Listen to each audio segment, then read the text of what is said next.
I'll just quickly rehearse a little history. And originally we came out here, and we'd come from a bohemian milieu where we're full of artists who were wholly motivated by their gifts, lived to give those, manifest those gifts and give them away. And you talk to creators, having created a thing, they just let go of it because they're on to the next creative thing. Frankly, I'm losing track of what this year's theme is because I'm halfway through creating next year's theme. And it was the shift to the conscious entertaining the idea of a gift economy. At first, it took sort of it took a negative side in terms of what we don't do. And when we were first out here, there were some individuals who engaged in a little commerce, but everybody came self-provided. There wasn't much of it. But all of those efforts, too, were spectacular failures. People tried bars, selling liquor at bars. Bands did that because that's the life they knew. But survival out here included liquor. It's a celebration, and so everybody was over-provided with that. And a man finally showed up with the fireworks, and he wasn't a member of the community, but that's fine, we're inclusive. But he was vending them, and then he sensed that, well, maybe this wasn't the thing. He moved to the outer perimeter and started vending them. He didn't get a lot of business, and finally he gave up and just blew off all his fireworks for everybody.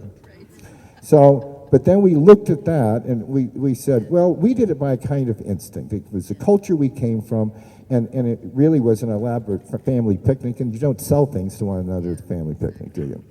And those tend to be realms where gifting prevails. And we all live in a gift economy. It's called our families, if they're in any way functional. And it certainly relates to parent-child. And so then we gave it a positive thing and thought more deeply. And I thought very deeply about it. And then we said, it's a gift economy. It's based on gifting.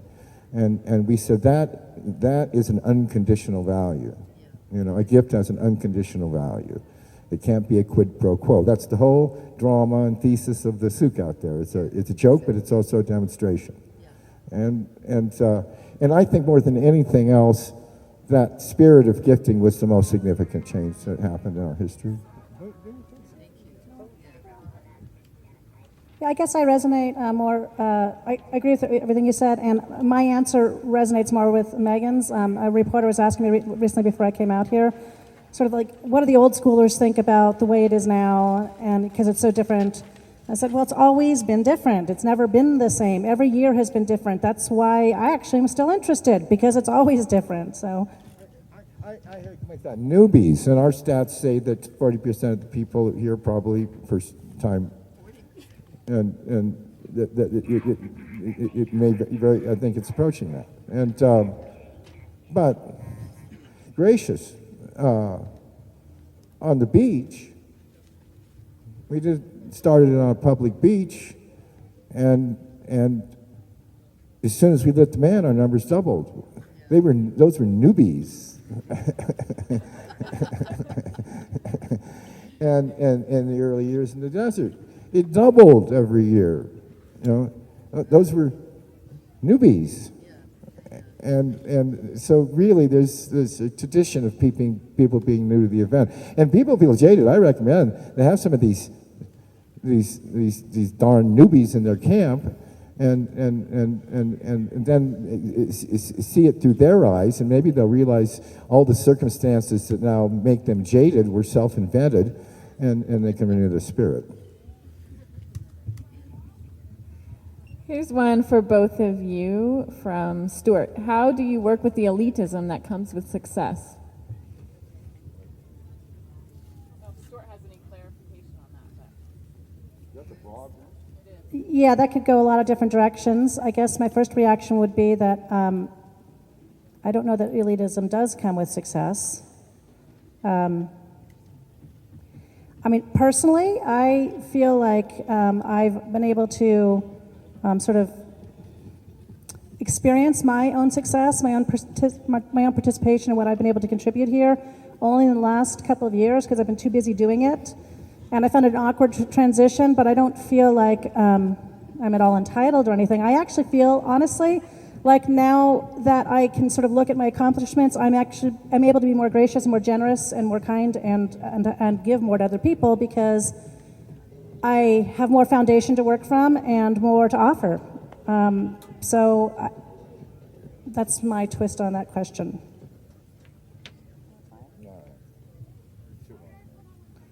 Moving on. Sarah from TechCrunch would like to know if Burning Man can exist without all of the money that pours in. No. No, I really can't. We spend many millions of dollars creating a city, and you don't do that by making stone soup. That requires a lot of meditated organization. It requires this works so beautifully now because we're professional amateurs, and we've gotten really good at being professional amateurs, and that requires a lot of application, and that requires that it be the livelihood of the people who work to produce it, the city itself, and that's a year-round job. And so, of course, we sell tickets. That seems such a stunningly patent fact to me because we're asked, well, why isn't it free? And if somebody wants to do that, they can do it. But then again, they're going to have to do it on a communal basis and organize it and share resources. And then again, they don't have to sell tickets, but they're going to marshal their resources. And they can go out here any time of the year and do that, or go any place and do that. And they're more than welcome to. And if they succeed, well, we want people. That doesn't bother us. It doesn't infringe on our brand. Do it. It's culture. Let it exfoliate and grow spontaneously. So,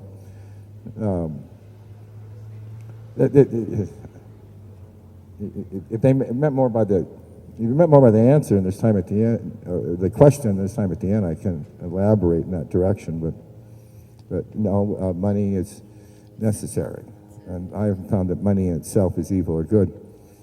Although it does, the history of what you do with money is a moral record, and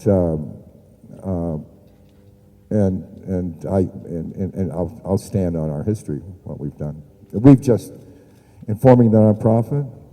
Speaking of money, what we did is we were an LLC, and what we could have done is what owners of an LLC usually do. We could have just permanently retired altogether. And some of us are getting up there, and just raked out the profits every year and been multimillionaires. We could all be multimillionaires, and instead at a price that we systematically work to. We have to follow the legal form, so that we drove down and down and down and down, and said the organization could only be transferred to one that observed the 10 principles, and we, of course, created that organization. And so we just took it out of the market context by that adroit maneuver. And some of our best friends are lawyers and accountants. And because that's work that has to be done. So what we did do is gave up that prospect of magnificent returns. So, I just have to survive Marion Goodell's withering performance reviews, and I never know when they're occurring because she's my ex-girlfriend. But let's not get into that side of the business. Can I ask a quick follow-up to that? Sure. So now that Burning Man is a non-profit and you can accept donations for art, maybe this is for Harley and with a follow-up for Larry, how do you hold fundraisers to raise money for the art, and then secondarily, how do you get those art grants at a regional level for things that are obscure? Harley? So, Now that we're a nonprofit, how do we accept donations for supporting arts and the fundraisers to raise money for Burning Man, and then how do we ask for that money on a regional level for art projects? Right. So how does Burning Man fundraise as a nonprofit, and how do we? Sorry about the regional part. Say that again. And how do we apply at a regional level Right. for art grants? How do we apply it at a regional level for art grants? So when we say Burning Man now, we're not talking about this event. We're not talking about Black Ox CLC. We're talking about the Burning Man Project. And that is a global nonprofit in our minds and will be shortly manifesting, within this year, into that. So right now, well, first of all, I know that a lot of people have been wanting to give money directly to what they see going on right out here right now for years and years and years and years, but they haven't really been able to because we were an LLC. And now they can. So that would be a donation that's made, whether it's $5 or $5 million, and both are completely within the realm of reason. Those could be made directly earmarked towards art projects. Of course, the easier way for us to receive funding like that is to have it not be earmarked, and then we can decide whether it goes to a regional project or whether it goes to a really super cool thing that we really need to be a part of, like what's happening with the Artichoke Project in Northern Ireland right now, or they're reclaiming the concept of fire where the Protestants and the Catholics are dividing it and making it into this hostile, territorial use of fire, and where David Best is about to go build a temple and bring fire around to unite people to come back together. Now, that's a 10-principled event as far as I can tell. It's not a regional. It's not happening here, and we're definitely giving money to that. In fact, we brought people over here to experience David's process right now, and he's going to be doing that in the spring. So the possibilities are huge. We're a little bit reinventing ourselves. We know how other nonprofits raise funds, and we're definitely using those methods, but there's a lot of things I don't like about the KQED model, even though I listen to KQED every day, and I'd rather do it differently, and we're looking for ways to do it differently, and we welcome your ideas on that. And I'm sure we have a very creative community here, and I'm sure we'll do it differently. But that's a really good question because it's the beginning. That's a question that's the beginning of something that we're about to create. It's just happening now. So thank you for bringing that up. People crave plans, in corporations and in nonprofits, and mostly to reassure themselves that everything's under control. And they make these plans and then ignore them and they aren't very useful much of the time. And but we're more open to the unknown and to discovery. We have to be. We always have been. We can't be real unless we are. Some people. So that we're a little different. But in the long run, 29 years of experience has convinced us that in administering an institution like that, we have to ourselves be as artists who, good art, bad art has no element of the unknown in it. None. Ads have no element of the unknown. But great art is full of the unknown that the artist himself or herself only half fathoms. It creates a magnificent ambiguity, and so we intend to leave space for the unknown. And just because you brought up regional like 5 times, and we had a hard time wrapping our heads around it. The regional network has not connected into the opportunities that we've had here with the Black Rock Arts Foundation as much as we'd like it to have, and the Black Rock Arts Foundation is 11-year history. And just a couple short months ago, the Black Rock Arts Foundation became a subsidiary of the Burning Man Project. So we've just opened up a whole new gate of opportunities for funding to come to us. And BRAF was a little bit awkward in that it seemed separate from this, and yet this is where people are gathering their momentum and their energy and their inspiration, and that's what they go home thinking about. So it wasn't really intuitive to go to BRAF as a regional, but we wish they had more. But I think that now that the barrier of that Burning Man Arts is Burning Man Arts, and it doesn't have any separations anymore. We hope that will change the thinking, and we're streamlining the process for applying for arts, and we're broadening it over time, so that when you apply, maybe you think you want to apply for an art grant here, but we say, you know what? You're local, and you should be doing this in your town. In fact, you have a regional network in your town. Why don't we hook you up? And we can start to help to connect dots a little bit more effectively. And for anyone who's interested in more information about Burning Man Arts and where we're going with that, this is actually a storytelling board along here. Please check it out after the event. And a question about the Burning Man itself. We've heard it's actually a woman. What is the sex and nationality of the Burning Man? Well, nationality. He starts out pretty pale, but he gets darker and darker. More up color, I believe is the phrase that's used over time. And as to the gender, I did design the figure, and he's large this year. He's same contour. I'm saying he, but I can say it, he or she, to be androgynous. You take a look at it. It's this one's a little burly, but I designed it to be not too wide at the shoulder. That would be male. Not too wide at the hip. That would be more female, but androgynous. And that was always my conscious intention, as a matter of fact. So we just never. But Burning Man just seemed the more immediate turn in the old-fashioned sense of humankind. And Burning Person didn't do it. Burning Citizen didn't do it. Burning. So it's Burning Man, and so it will remain. A question from Stacy. What is the formula for manifesting a vision into a shared communal reality? Formula for manifesting a vision into a shared communal reality.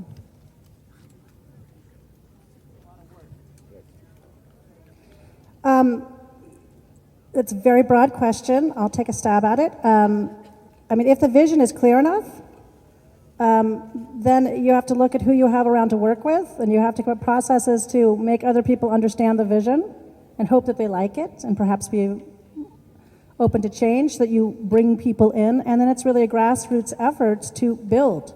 What we've done at Burning Man is to let a garden grow and determine what we think is a weed and what we think is a flower, and pull out the weed. Sometimes we're right, sometimes we're wrong. Maybe it was a flower. And then nurture the flowers along. And it really is as simple as that. That's a very big, broad question. Speaking as an ex-horticulturalist, weed is not a scientific concept. Weed means any plant you don't desire. And so we're pretty patient. We're not a factory farm. And we try to be preserve a sensibility about the infinite variety of things, and not judge them too quickly. To do that with the art, we have there's a lot of art out here, and some of it by strict aesthetic standards is fairly, mediocre, but everybody's first efforts are, and over time we've seen the ugly weed turn into the blooming rose. And people, any participant will always be welcome to bring their art too. So, that's our sensibility. So we just have about 5 minutes left here with these founders, and there are a number of operational questions here about gate operations and burning the piece of Embrace, and about media policies. Those are all questions that I'd be happy to stay after and answer. Is there anyone who has a burning question, if you will, for either of the founders about their visions or their experience with the event and the culture? Is there anyone else, since you already got one? All right, it's all you. I'm going to give you the microphone this time. It seems like a common experience for campers is that we have this feeling of community, not just within ourselves and our camp, but collectively, like within humanity. Do you guys have a similar feeling, like our souls are somehow bonding, or that there's momentum to it when we come together? Are we growing? What do you feel about that sort of momentum? Do you feel that same experience? I'd say I feel that same experience, and I would say that most of the people I know that are burners, that really are, feel that same experience. And I think it's kind of a shame it has to be like that, because isn't that just what community is about? Shouldn't that just be the way it is at home? And isn't it a shame we have to come all the way out here to do that? And I feel like we need to reclaim that out there, because that's the way it should be anyway.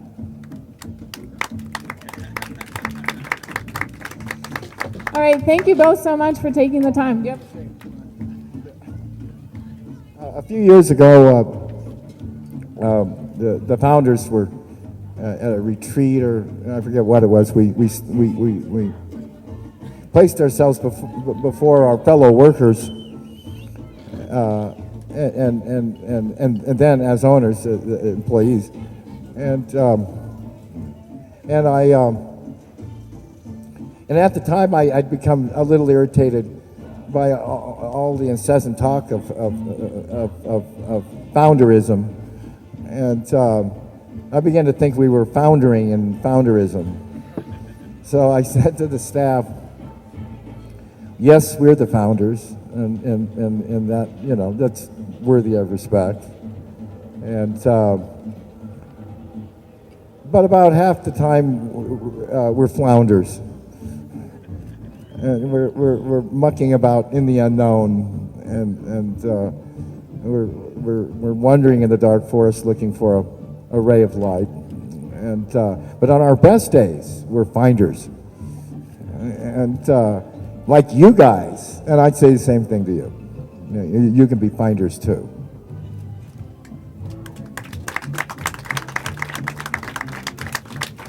Thanks, Larry. Thank you, Harley. Thanks, everyone, for joining us. And again, I'm happy to answer questions about Embrace.